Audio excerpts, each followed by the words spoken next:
Ya, malam ini kita akan renungkan firman, judulnya perjumpaan yang mengubahkan segalanya. Perjumpaan yang mengubah segalanya. Siapa di sini pernah mengalami peristiwa ini? Ya, perjumpaan yang mengubah segalanya. Boleh di sini ya? Boleh ya, kok? Wah, koko ya. Puji Tuhan ya. Nah, pernah nggak ngalami gitu ya? Ini anak-anak muda, remaja, perjumpaan yang mengubah segalanya ya. Bisa jadi sama orang-orang yang, bisa jadi sama sahabat, bisa jadi juga sama orang-orang yang paling dekat ya, atau kita menyebutnya sekarang pacar, cewek atau cowok begitu ya. Sekali tapi tiba-tiba ada sesuatu perasaan yang tidak pernah kau rasakan sebelumnya begitu ya.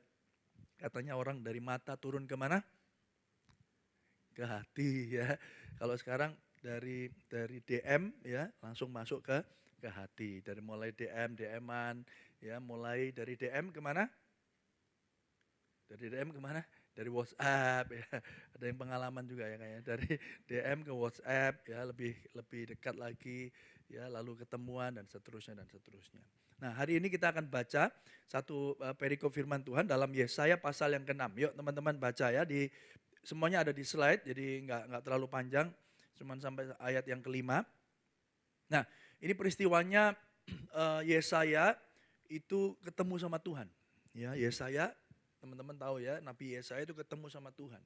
Nah, tapi yang membuat ini jadi perhatian kita malam ini adalah waktu ketemunya. Ya, momennya.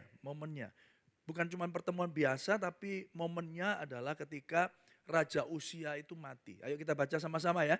Saya senang kalau kita baca firman itu dengan suara lantang dan bersama-sama. Yuk kita baca sama-sama. 1, 2, 3. Dalam matinya Raja Usia, aku melihat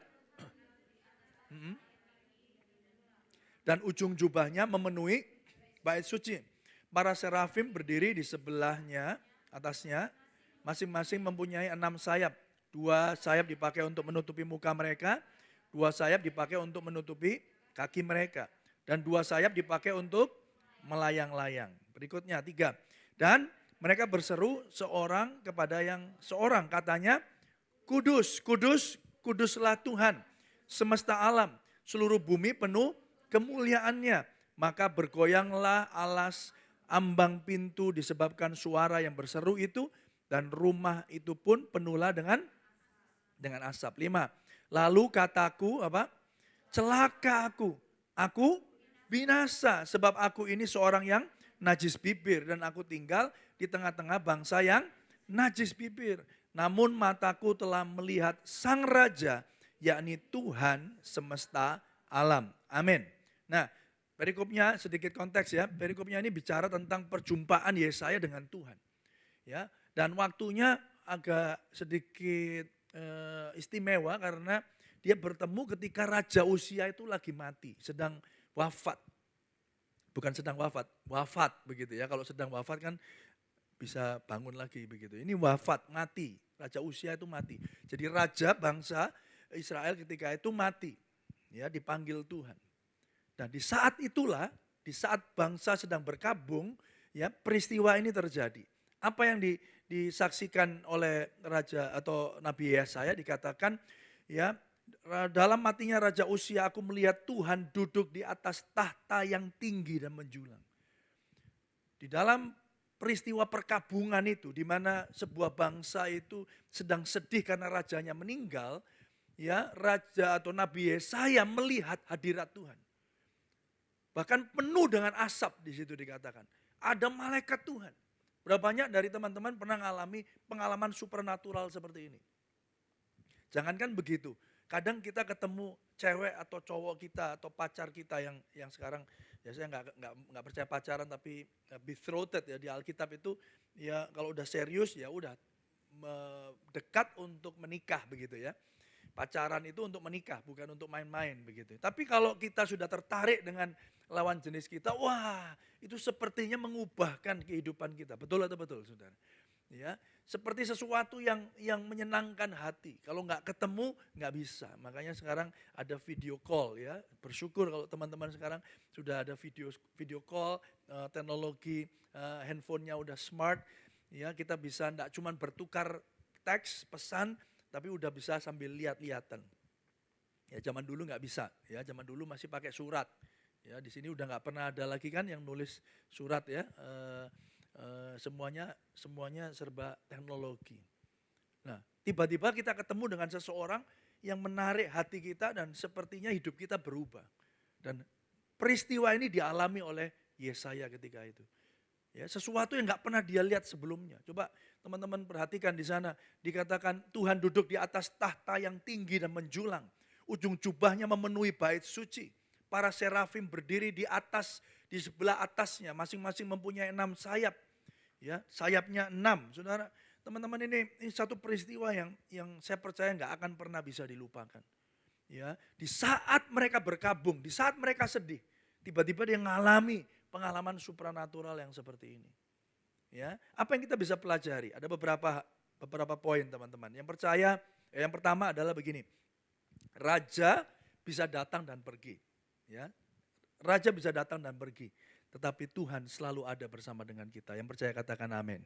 Saya nggak ngerti dengan pergumulan teman-teman anak-anak muda hari ini apa. Yang SMP mungkin berbeda dengan yang SMA. Yang SMA berbeda lagi dengan yang mahasiswa, yang kuliah. Ya, ada yang masalahnya misalnya masalah ekonomi, ya, kesulitan untuk bayar kuliah, bayar SPP. Ya, kalau sekarang di negeri ya nggak masalah karena sampai SMP mungkin ya, sampai SMA itu disupport sama pemerintah. Tapi mungkin ada masalah yang lain. Ada pergumulan yang lain. Mungkin masalah pergaulan.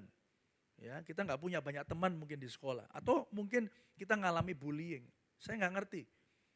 Bisa jadi masalahmu datang dari keluarga. Ya, kita merasa kita nggak ngerti apa yang terjadi dengan keluarga kita. Atau bahkan bicara tentang kekhawatiran masa depan. Kita nggak ngerti 5 tahun, 10 tahun dari sekarang ya kita mau jadi apa. Ya, ini pergumulan yang terjadi di antara kita anak-anak muda. Tapi percayalah, raja datang dan pergi. Ya, artinya apa? Situasi dan keadaanmu bisa datang dan pergi. Ya, kadang bisa senang, kadang bisa sedih. Tapi satu hal teman-teman harus percaya hari ini bahwa Tuhan selalu ada buat kita. Yang percaya katakan amin. Dan yang kedua, duduk ya. Waktu Yesaya ngelihat Tuhan itu raja, dia lagi duduk di tahtanya. Tahta itu bicara tentang apa? Tahta itu bicara tentang otoritas. Sama-sama katakan otoritas. Bicara tentang kuasa, bicara tentang kendali. Ya, saya nggak ngerti masalahmu seperti apa, tapi percayalah Tuhan tetap memegang kendali dalam hidupmu. Saya nggak ngerti ya seproblematik apa masalah hidup saudara. Atau mungkin saudara teman-teman nggak ada masalah, ya, puji Tuhan. Jangan cari masalah gitu ya. Kalau udah nggak ada masalah ya jangan cari masalah. Tapi kalau hari ini hidupmu mengalami pergumulan, raja bisa datang dan pergi. Raja itu bisa diangkat dan dia bisa mangkat. Ya, diangkat bisa mangkat. Artinya bisa mati. Tetapi Tuhan tetap ada buat kita. Yang kedua, Tuhan, ya saya lihat Tuhan lagi duduk. Raja itu lagi duduk. Duduk itu artinya everything is gonna be okay. Coba dijawel kanan kirinya, dicolek gini. Everything is gonna be okay. Ayo kanan kirinya lihat ya. Saya nggak ngerti ya masalahnya seperti apa. Tapi kalau dari sini saya ngelihat wajah-wajahnya kayaknya ini problem free semua ya. Nggak ada masalah, bener ya. Coba dilihat kanan kirinya, ada masalah nggak? Kelihatannya semuanya nggak ada masalah ini ya. Ya, jadi kita bisa selesaikan khotbah ini, kita tutup dengan doa berkat. Amin. Enggak ya. Kadang-kadang kita punya pergumulan, orang lain nggak ngerti. Kita bisa tersenyum, kita bisa melayani Tuhan. Minggu lalu saya juga melayani pemuda di gereja saya. Ya pelayanan, ya aktif luar biasa. Tapi ketika kita duduk dia cerita, saya nggak ngerti. Tiba-tiba dia cerita masalahnya, waduh berat sekali. Ya masalah keluarga, masalah orang tuanya, dan seterusnya dan seterusnya. Ya kadang kita nggak pernah tahu, karena kita biasanya datang dengan topeng. Ya, kita datang dengan muka yang tersenyum, tapi hati kita lagi menangis. You'll never know, kita nggak pernah tahu. Makanya ketika saudara datang ke tempat ini bersyukurlah karena kita semua adalah teman seperjalanan. Yang percaya katakan amin. Ya, katakan kanan kirimu kamu teman seperjalananku. Ya, everything is gonna be okay. Ya, semuanya akan baik-baik saja. Ya, oke. Otoritas bicara tentang kekuasaan kendali. Nah, pertanyaannya sekarang gini teman-teman. Pertanyaan sekarang gini, siapa yang pegang kendali dalam hidupmu? Siapa yang pegang kendali dalam hidupmu? Ya, karena apa? Karena kita ini sekarang semua itu dipengaruhi oleh sosial media. Ya, sadar atau enggak sadar.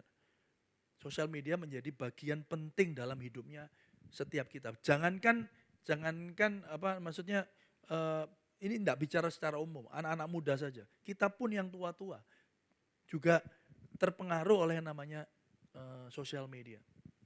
Ya, jangankan anak-anak muda yang screen time-nya itu mungkin berjam-jam ya di depan TikTok. Saya nggak ngerti kalian senang buka apa di sini, tapi biasanya setiap komunitas punya preferensi masing-masing. Ada yang TikTok, ada yang Instagram, ya yang jelas nggak ada Facebook ya, nggak pakai Facebook semua kan. Ya, TikTok atau Instagram. Jangankan kalian, itu mungkin mama-mama, papa-papa kalian semua juga, semua hidupnya sekarang ada di depannya sosial media. Ya, jangankan berita tentang K-pop ya, bicara tentang apa yang sedang ngetren hari ini. Ya, TikTok velocity gini-gini ya. Ya, jangankan tentang itu, ya.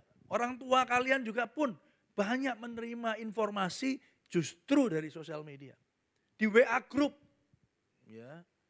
Seringkali hari-hari ini itu ya kita itu apa itu namanya meluruskan berita-berita yang nggak benar yang di-sharing bahkan sama orang tua kita. Ya, karena orang tua kadang-kadang nggak ngerti apakah ini sungguhan, ya hoax atau ini apa namanya berita yang benar, mereka nggak ngerti. Apalagi dengan AI, ya kan ada satu kali dikirim Donald Trump lagi nyanyi rukun sama Putin, ya wah ini sekarang Amerika lagi rukun sama Rusia begitu ya. Padahal itu ternyata AI. Ya, mereka nggak ngerti, mereka kirim aja sebagai sesuatu yang itu dianggap sebuah kebenaran. Oleh karena itu hari ini teman-teman, saya mau katakan pertanyaan ini sederhana, tetapi bisa jadi ini jadi bahan perenungan kita atau perenungan kalian ketika kalian pulang nanti.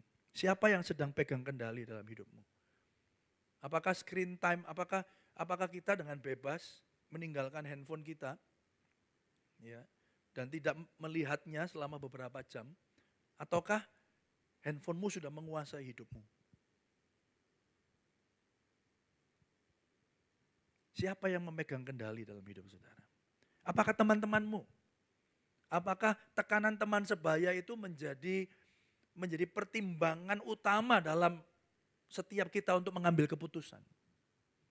Kita anak muda itu seringkali kita dengar ya, FOMO ya, fear of missing out. Kalau nggak ikut-ikutan nggak seru. Ya makanya saya bersyukur di tempat ini, ya teman-teman masih datang ke tempat ini. Kenapa? Karena ada begitu banyak, ya influence, pengaruh-pengaruh dunia ini. Ada begitu banyak anak-anak muda yang ada di luar sana. Tapi bersyukurlah kalian ada di tempat ini, yang percaya katakan amin.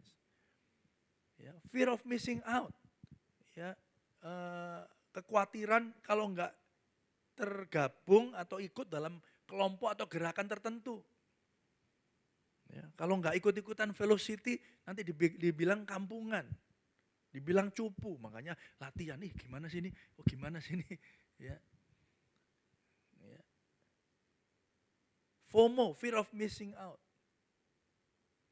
Teman-teman, kadang-kadang itu yang akhirnya memegang kendali kita.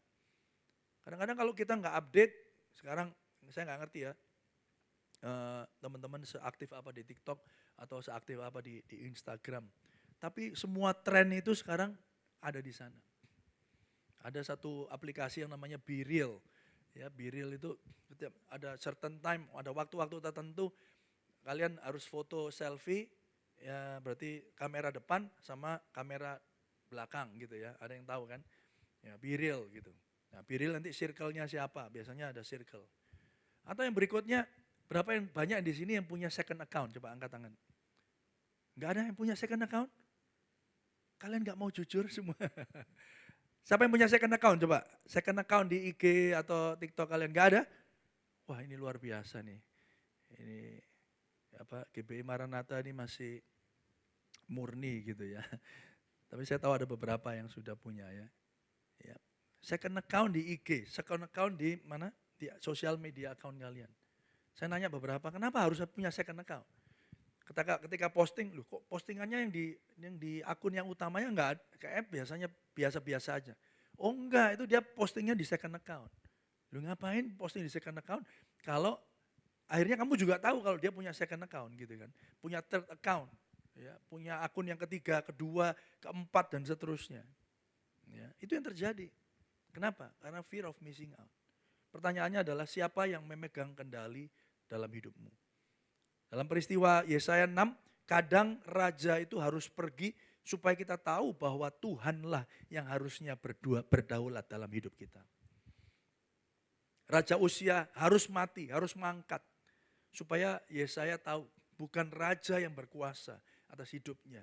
Tetapi Tuhan yaitu raja di atas segala raja. Yang percaya katakan amin. Kadang-kadang teman-teman harus mengalami hal-hal yang sulit. Ya, saya baru-baru ini datang melayat di Adiasa, ada teman saya guru yang dulu mantan teman di kolega sesama guru juga dipanggil Tuhan. Anaknya sekarang udah besar, baru lulus kuliah di Malang dan sudah diterima. Dan dikatakan begini, saya udah diterima Pak, dan saya mau pergi ke Jakarta, tapi Bapak sakit. Dan saya harus menunggu dia, dan akhirnya perusahaan yang di Jakarta akhirnya dengan sangat terpaksa kami tolak, saya nggak jadi bekerja di Jakarta. Teman-teman, kadang-kadang kita udah rencanakan sesuatu, kita udah punya impian, kita udah punya keinginan. Tapi fakta berkata yang berbeda, kehidupan berkata yang berbeda. Tiba-tiba bapaknya dipanggil Tuhan. Dari 17 Maret sakit masuk ICU, dipanggil Tuhan. Dia kehilangan pekerjaannya. Lalu kita mau jawab apa? Kadang-kadang peristiwa yang sulit terjadi untuk menguji kita. Siapakah yang memegang kendali dalam hidupmu? Dan dalam peristiwa ini, Raja Usia mangkat atau mati. Tuhan mau tunjukkan Tuhan yang pegang kendali. Yang percaya katakan amin. Timothy Keller ngomong begini ya. Pak Tim Keller, Opa Tim Keller udah meninggal juga. Dia ngomong begini teman-teman ya. Kita tidak akan pernah tahu Yesus adalah segalanya sampai kita menyadari bahwa hanya Yesus yang kita punya.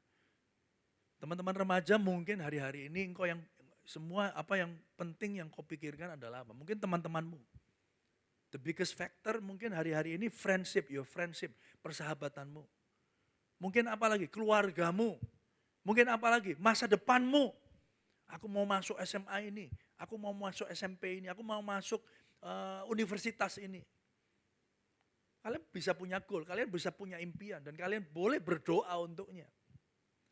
Tapi teman-teman harus ingat, bahwa kita nggak pernah tahu Yesus adalah segalanya, sampai kita menyadari bahwa Yesus yang kita punya. Dalam kata lain, Spurgeon pernah berkata begini, bahwa kita nggak akan pernah menyadari bahwa Yesus itu berharga. Sebentar lagi kita akan rayakan Paskah. Betul? Ya, saya di gereja lokal saya sendiri mengingatkan, Paskah itu peristiwa yang sangat penting. Ya. Kadang-kadang kita melupakan ya sentralitas, ya betapa pentingnya kematian dan kebangkitan Kristus. Yang kita rayakan paling besar, paling bersukacita adalah waktu apa? Waktu Natalan ya. Bisa tukar kado, bisa pakai baju baru dan seterusnya. Ya.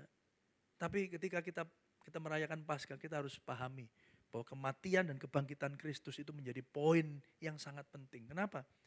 Kalau Yesus nggak mati buat saudara dan saya masih hidup di dalam dosa. Bahkan kita mati karena dosa-dosa kita. Mati. Kita nggak punya pengharapan.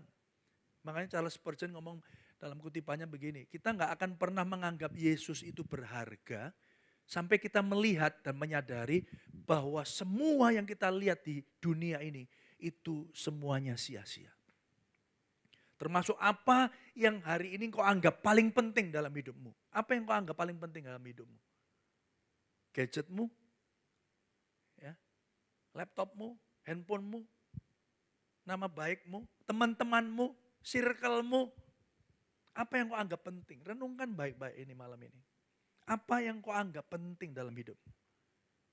Selama itu nilainya lebih daripada Kristus, maka kita nggak akan pernah menyadari keberhargaan Yesus di atas segalanya. Oleh karena itu hari ini teman-teman saya ajak untuk berpikir ya. Kita tidak pernah tahu Yesus adalah segalanya sampai-sampai kita menyadari bahwa hanya Yesus yang kita punya. Analoginya gini deh, sama kayak kesehatan. Teman-teman masih sehat ya, masih 20, masih belasan tahun, ya mau makan apa saja, orang tua kalian bilang gini, nggak apa-apa udah habisin, ini masa apa? Pertumbuhan ya, habisin makan gitu ya, nasinya yang banyak gitu ya. Tapi kalian ketika kalian harus tahu, masuk umur 30, ya umur 40 ya, makannya udah beda. Kita nggak bisa makan terlalu banyak. Ya. Makan banyak, ya apakah itu lauknya, nasinya, mulai berakibat apa? Pada fisik kita. Ya kolesterol lah, ya darah tinggi. Dulu saya nggak perhatian sama kayak gitu-gitu. Tapi ketika saya menjalaninya sendiri hari ini, aduh, dulu jalan kuat, sekarang jalan kok nggak kuat ya. Kok gampang capek ya. Kenapa? Karena kita nggak menyadari betapa pentingnya kesehatan, sampai kesehatan itu mulai hilang dari hidup kita. Halo? Ngerti ya maksud saya? Sama seperti ketika kita ada di ICU. Ada orang ada di ICU, mau punya uang sebanyak apapun, mau dia sepandai apapun, dia profesor, bahkan mungkin dia menemukan penyakit itu. Tetapi ketika dia ada di dalam ICU, apakah pengetahuannya bisa menolong dia? Kekayaannya bisa tolong dia? Disitulah dia baru berpikir dan menyadari betapa pentingnya kesehatan. Betapa pentingnya Tuhan Yesus dalam hidupnya. Orang kalau udah seperti itu, ya banyak sekarang pelayanan teman-teman di gereja pun pergi ke rumah sakit, mendoakan orang yang sakit, nggak peduli agamanya, mereka nggak peduli. Yang penting pokoknya doakan, yang penting aku sembuh. Teman-teman hari ini, mumpung kita semua masih muda, semuanya masih sehat, mulai berpikir hal-hal yang esensi. Hal-hal yang paling penting dalam hidupmu. Yes, masa depanmu penting. Ya, pekerjaan penting. Ya, sekolah penting. Semuanya penting. Tapi kita lakukan semuanya itu untuk Tuhan.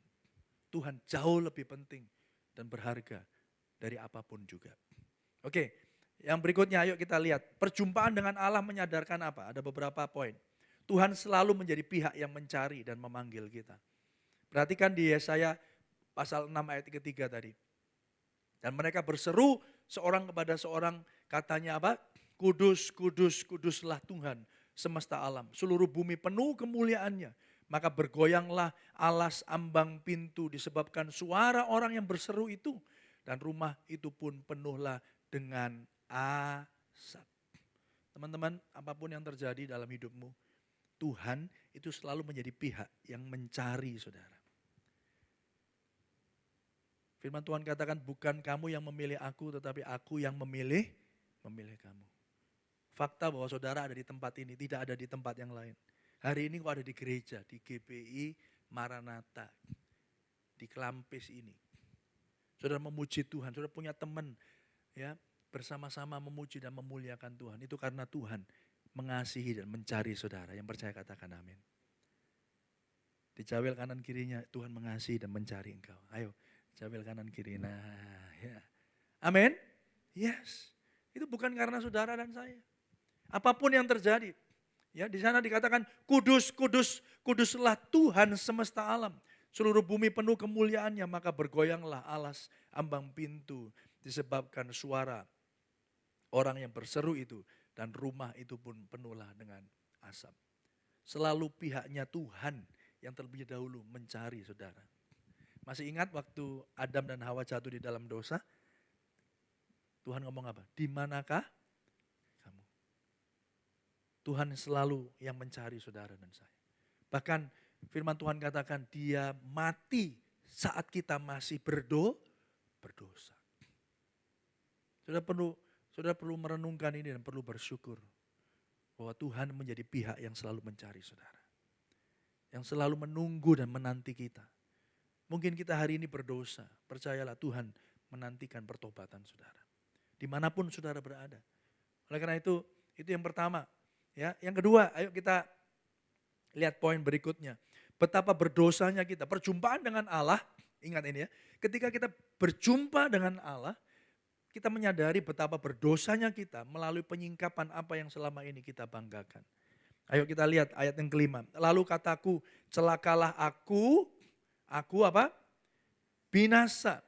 Sebab aku ini seorang yang apa? Najis bibir. Pertanyaan saya, yang ngomong najis bibir ini siapa? Siapa? Orang biasa? Yang ngomong siapa? Yesaya. Yesaya siapa itu? Nabi. Nabi itu penyambung lidahnya Allah. Dia menyampaikan pesan bagi bangsa Israel. Tapi ketika dia bertemu dengan hadirat Allah, dia ngalami Tuhan. Pertama yang dia katakan apa? Celaka aku. Karena aku najis bibir. Pengalamanmu berjumpa dengan Tuhan, itu pasti membawa kepada kita sebuah kesadaran. Betapa berdosanya aku. Ini cewek-cewek nih, saya mau nanya.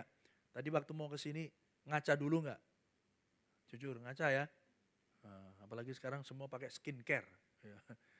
Yang cowok juga bisa pakai skincare loh Pak. Iya. Anak saya 3 perempuan semua. Istri 1. Jadi 4 perempuan lawan 1. Ya, jadi kalau saya mandinya telat sedikit, kacanya di rumah sudah habis semua. Ya. Kenapa? Karena mereka semua mematut diri di depan cermin, ya. Ada yang betulin rambutnya, ada yang betulin riasan wajahnya, pokoknya semua kaca habis, ya kan? Kita ngaca untuk apa? Untuk melihat diri kita kan? Perhatikan ini, teman-teman tadi ngaca di dalam kegelapan atau di bawah terang lampu? Di mana? Oh Pak, di depan lilin Pak, supaya romantis. Enggak kan? Cari yang terang kan? Apalagi saya belajar dari anak saya, terang lampu menentukan kualitas make up. Benar ya, termasuk terangnya putih atau yang kuning. Betul atau betul ini? Ya kan? Ya, jangan-jangan kalau udah pakai di dalam itu pakai lampu tertentu dipatut-patut di depan cermin udah bagus, pas keluar kayak ondel-ondel ya. Kenapa? Karena foundationnya mungkin terlalu banyak begitu ya, tebel gitu ya. Lipstiknya terlalu merah gitu. Kita mematut diri, kita menyiapkan diri kita itu di depan cermin. Tapi perhatikan ini, semakin terang lampunya, semakin kelihatan sesuatu yang ada di wajah kita, betul? Benar? Dari jauh, ya, dari jauh, saya ini kayak model K-pop. Ya, gak ada yang ketawa, gak ada yang percaya ya. Dari jauh saya bilang. Dari jauh itu antara Surabaya dan Malang gitu loh ya. Saya di Surabaya, kamu lihatnya di Malang gitu. Teman-teman lihat, kita itu kelihatan dari jauh baik. Tapi semakin kita dekat dengan terang, apa yang terjadi? Jerawat yang tadinya nggak kelihatan. Kelihatan nggak? Tompel atau tai lalat yang tadinya nggak kelihatan. Kelihatan nggak? Ketika lampunya semakin terang, semakin kelihatan hal-hal yang nggak benar dalam hidup kita. Betul? Demikianlah dengan hadirat Tuhan. Makanya Yesaya ketika dia ketemu sama Tuhan, dia nabi, dia melayani Tuhan. Dia selama ini nyampaikan pesan Tuhan, orang dengar dia. Pakai apa? Pakai bibirnya. Tapi sesuatu yang dibanggakan oleh seorang nabi yaitu bibirnya, dikatakan cilaka aku karena aku apa? Najis bibir. Nah kalau Yesaya aja penyampai pesan Tuhan, dia nyadari dia najis bibir, lah apalagi kita. Kenapa dia ngalamin begitu? Karena dia mengalami kedekatan dan hadirat Tuhan. Teman-teman, kalau hari ini engkau datang masuk dalam hadirat Tuhan, oleh kuasa darah Yesus, Ibrani katakan, ya kita beroleh keberanian untuk masuk dalam tahta kasih karunia-Nya. Semakin kau dekat dengan Tuhan, semakin kau akan menyadari, aku enggak layak Tuhan, aku berdosa Tuhan. Aku perlu bertobat dari jalan-jalanku yang jahat. Oleh karena itu hari ini Bapak Ibu Saudara atau teman-teman semua, Setiap kali Injil diberitakan, setiap kali pemberitaan firman disampaikan, harus menuntut pertobatan di dalam setiap kita orang percaya. Yang percaya katakan amin. Kalau saudara dengar firman terus saudara bilang, wah nggak apa-apa hidupku baik-baik aja. Ya itu bukan pesan Tuhan yang baik buat kita. Ya. Ada sesuatu yang keliru di sana. Saudara harus benar-benar renungkan itu. Apa ya message-nya? Yang membuat aku harus lebih baik daripada aku sebelumnya. Yesaya yang mengalami itu. Dan di situ dikatakan apa teman-teman? Ayo lihat. Bahwa aku najis bibir. Ya, aku tinggal di tengah-tengah bangsa yang najis bibir. Namun mataku telah melihat sang raja. Yakni Tuhan semesta alam. Yang percaya katakan amin. Jadi hari ini kalau saudara masuk dalam hadirat Tuhan, memuji Tuhan, Tuhan ingatkan sesuatu tentang hidupmu. Saudara harus bertobat karenanya. Mari kita taat dan meresponi. Mungkin hari ini engkau melakukan sesuatu, melakukan kesalahan, melakukan dosa. Tuhan ingatkan, mari kita datang kepada Tuhan dengan penuh pertobatan. Jadi perjumpaan dengan Allah menyadarkan betapa berdosanya kita melalui penyingkapan apa yang selama ini kita banggakan. Apa yang kamu banggakan hari ini? Mungkin kamu cantik, kamu pintar, kamu pandai. Ya, semua guru-guru memuji kamu. Tapi ketika engkau ada dalam hadirat Tuhan, sesuatu diingatkan Tuhan, bertobat. Yang percaya katakan amin. Engkau ganteng, engkau mampu melakukan segalanya. Selama ini engkau nggak naik kelas. Engkau nggak pernah gagal. Tapi Nabi Yesaya katakan, di dalam hadirat Tuhan, dia merasa kotor. Seorang nabi bisa berkata, cilaka aku najis bibir. Untuk itulah kita terus perlu ada dalam hadirat Tuhan. Supaya apa Bapak Ibu teman-teman semua? Supaya Tuhan terus menguduskan dan melayakkan kita. Yang percaya katakan amin. Menegur kita, memperbaiki kelakuan kita. Firman Tuhan itu fungsinya itu. Firman Tuhan yang diilhamkan Allah, memperbaiki kelakuan, membuat kita mengenal Dia lebih dalam. Oke? Yang berikutnya, ayo kita lihat, perjumpaan dengan Allah, ngapain lagi? Perjumpaan dengan Allah yang ketiga, selalu ada berita anugerah di dalam keberdosaan kita. Ingat, ketika engkau nyadari keberdosaanmu, ketika Yesaya ngomong aku nggak layak, aku najis bibir. Berikutnya apa? Ayat yang ke-6 dan 7. Tetapi seorang dari serafim itu terbang mendapatkan Yesaya. Di tangannya ada bara yang diambilnya dengan sepit dari atas mezbah. Ia menyentuhkan pada mulutku serta berkata apa? Ayo kita baca sama-sama. Lihat, ini telah apa? Menyentuh apa tadi? Bibir. Karena tadi dia bilang apa? Najis bibir. Menyentuh bibirmu maka kesalahanmu telah dihapus dan dosamu telah diampuni. Yang percaya katakan amin. Selalu ada berita anugerah. Sukacitanya adalah ketika saudara disadarkan keberdosaanmu, disadarkan ketidakberdayaanmu, ketidaklayakanmu. Saudara, kita nggak pernah tahu. Kita manusia itu paling pandai menyimpan dosanya sendiri. Barusan kita mendengar ya sesuatu yang menyedihkan ya di dunia kedokteran ya. Dunia kedokteran, dia belajar jadi dokter, spesialis, dokter yang harusnya dipercaya melakukan hal-hal yang keji, yang jahat. Sesuatu yang tidak pernah dipikirkan, gimana dia bisa punya kuasa untuk menyembuhkan tetapi disalahgunakan untuk menyakiti orang. Kita tuh paling pandai menyembunyikan dosa dan kesalahan kita. Dengan segala yang ada. Dengan kemampuan kita pintar, paling pintar pakai topeng. Tapi di dalam hadirat Tuhan, semuanya disingkapkan. Yang percaya katakan amin. Dan apa? Dan berikutnya, Tuhan menyampaikan berita anugerah. Tuhan memulihkan kita, Tuhan melayakkan kita. Dalam perayaan Paskah, ini masuk masa prapaskah, nanti minggu ini adalah minggu Palma atau minggu Palma, ya, Palm Sunday. Ketika mengingat kembali ketika Yesus itu masuk di kota Yerusalem disambut Hosana. Ya, kita mengingat kembali arti dan makna Paskah. Yesus mati, Yesus bangkit bagi dosamu, bagi keberdosaan kita. Teman-teman anak muda, Selalu ada berita anugerah di dalam keberdosaan saudara. Jangan putus asa, jangan menyerah. Datang, masuk dalam tahta kasih karunia-Nya. Bertobat dan bersyukur kau punya Tuhan yang memberikan anugerah-Nya sempurna. Yang berikutnya, perjumpaan dengan Allah berakibat apa? Perubahan hidup Yesaya yang tidak lagi berpusat pada dirinya sendiri, namun siap diutus Allah untuk melayani dia apapun resikonya. Nah, ini dia.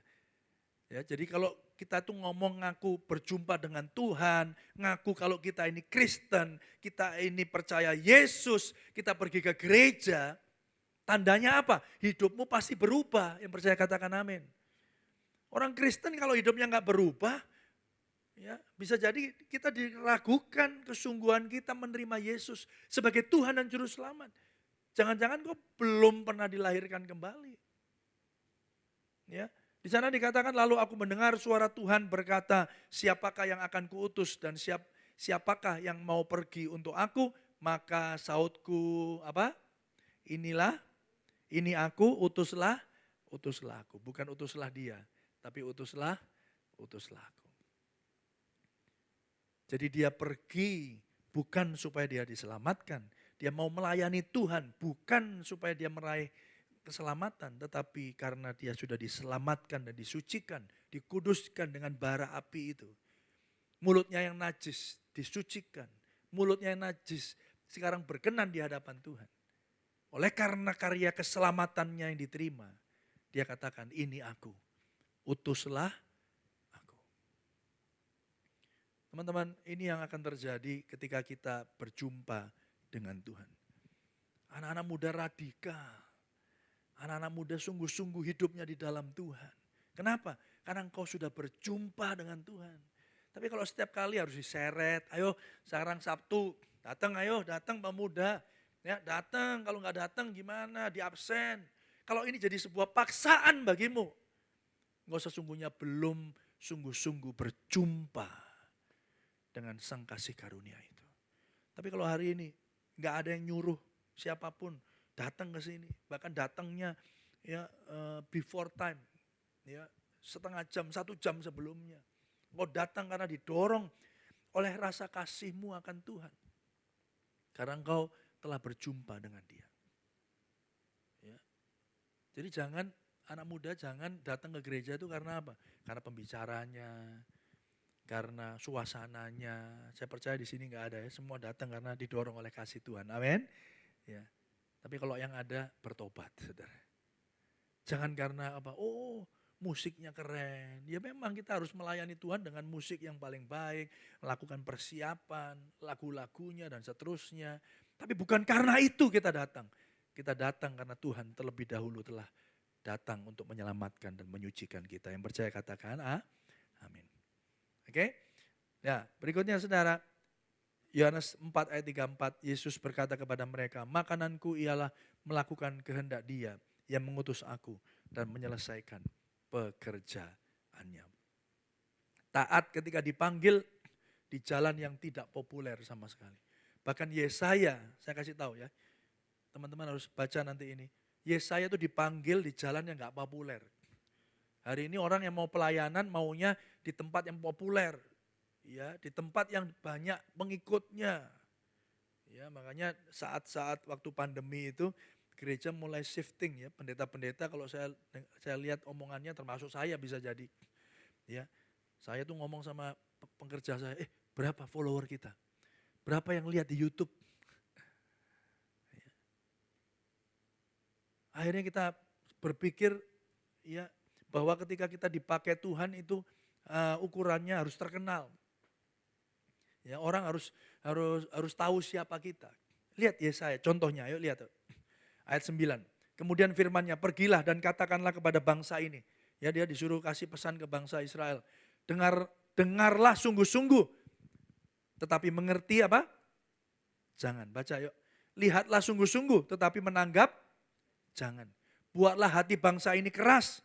Dan buatlah telinganya berat mendengar. Dan buatlah matanya melekat tertutup. Dan supaya jangan mereka melihat dengan matanya dan mendengar dengan telinganya dan mengerti dengan hatinya lalu berbalik dan menjadi sembuh. Lihat, Dia dipanggil untuk melakukan pelayanan yang gagal. Aneh ya? Siapkah kita ketika saudara dipanggil Tuhan untuk melakukan sesuatu, ketika Tuhan mengubahkan hidupmu, ketika dia berjumpa dengan engkau dan memanggil engkau, dia memberikan tujuan hidup dalam hidupmu. Tapi yang harus engkau jalani adalah sesungguhnya tempat yang sepi. Tempat yang tidak ada orang lihat. Tidak ada yang muji. Kalau konteks pelayanan mungkin teman-teman itu mungkin di balik layar ini. Seperti saya nih sekarang. Tadi saya Asher ya, Jovan ya namanya. Oh, Jovan paling depan sendiri saya bisa kenal. Namanya siapa? Jovan. Wih, keren. Dari mana? Kelas berapa? Orang bisa kenal dia. Tapi coba sekarang siapa yang mengoperasikan media sekarang? Nggak kenal saya, nggak tahu. Dan mungkin setelah saya pulang dari sini, sampai saya di bawah pun saya nggak ngerti. Tapi apakah dia atau beliau berguna? Yes. Apakah pelayanannya menjadi berkat buat kita? Yes. Tapi seringkali kita pilih yang kelihatan ya. Kita pilih yang dipuji orang. Tapi Tuhan dikatakan di sini memanggil Yesaya untuk melakukan pelayanan yang gagal basically. Kamu sampaikan sesuatu, tapi supaya mereka jangan dengar kamu. Saya nggak bisa bayangin jadi Yesaya. Ya, dia ngomong, dia khotbah, banyak orang yang datang tapi nggak ngerti. Ya, ada yang main handphone, zaman dulu pun puji Tuhannya nggak ada handphone. Saya nggak ngerti distractionnya apa. Ada yang handphone, ada yang selfie gitu ya. Ya, ada yang video callan gitu. Ada yang ngobrol. Saudara bisa bayangin. Saudara bisa bayangin. Yesaya itu yang tadi ngelihat Tuhan, ngelihat raja duduk di tahta, ngelihat serafim pengalamannya supranatural. Coba bayangin kalau ada hamba Tuhan yang seperti itu hari ini. Wih, tiap hari bisa masuk YouTube ya. Followernya banyak nggak? Jutaan likes-nya. Tapi Yesaya. Saudara yang dikasihi Tuhan, bukan masalah saudara itu dikenal orang atau tidak. Tetapi apakah kita taat melakukan firman atau tidak. Yang percaya katakan amin. Bukan masalah tempat, bukan masalah apa yang kita lakukan. Tetapi apakah itu sesuai dengan panggilan. Sesuai dengan apa yang Tuhan suruh buat kita lakukan. Yang berikut yang terakhir saudara. Perjumpaan dengan Injil mengubahkan segalanya. Kristus datang dan mati di atas kayu salib. Bangkit agar kita yang berdosa dimampukan untuk mengalami perjumpaan pribadi dengan Allah. Kristus datang ke dunia ini. Dia taat sampai mati. Panggilan Yesus ke dunia itu enggak populer, saudara. Dia 3,5 tahun ngajar. Ya, berakhir di mana? Di atas kayu salib. Tempat yang paling dihindari oleh semua orang Yahudi. Karena itu maksudnya terkutuk, mati. Tapi dia ada di tempat itu. Supaya saudara dan saya yang jauh. Supaya kita yang mati karena dosa kita. Hari ini dimungkinkan saudara berjumpa untuk mengalami Tuhan. Yang percaya katakan amin. Semua bersyukur ya kita bisa ngalamin Tuhan. Secara pribadi. Karena Kristus telah menjadi perantara bagi kita. Saudara, di dalam Yesaya 46 ayat 4 dikatakan, sebab masa tuamu aku tetap dia. Dan sampai masa putih rambutmu aku menggendong kamu. Aku telah melakukannya dan mau menanggung kamu terus. Aku mau memikul kamu dan menyelamatkan kamu. Pada akhirnya peristiwa apa yang sebentar kita akan rayakan. Di mana Kristus datang, mati di atas kayu salib. Dan bangkit pada hari yang ketiga. Itu memungkinkan kita yang berdosa, yang mati karena dosa kita. Dibangkitkan dan mengalami perjumpaan dengan Tuhan. Pertanyaan akhir di pesan Tuhan pada malam hari ini adalah, sudahkah engkau berjumpa dengan Dia?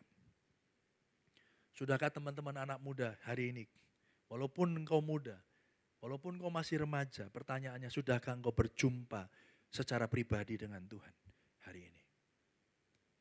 biarlah ini jadi pertanyaan kita sepulang kita dari tempat ini, bahkan setiap hari di mana Injil harus diberitakan dan pertama-tama kepada dirimu sendiri.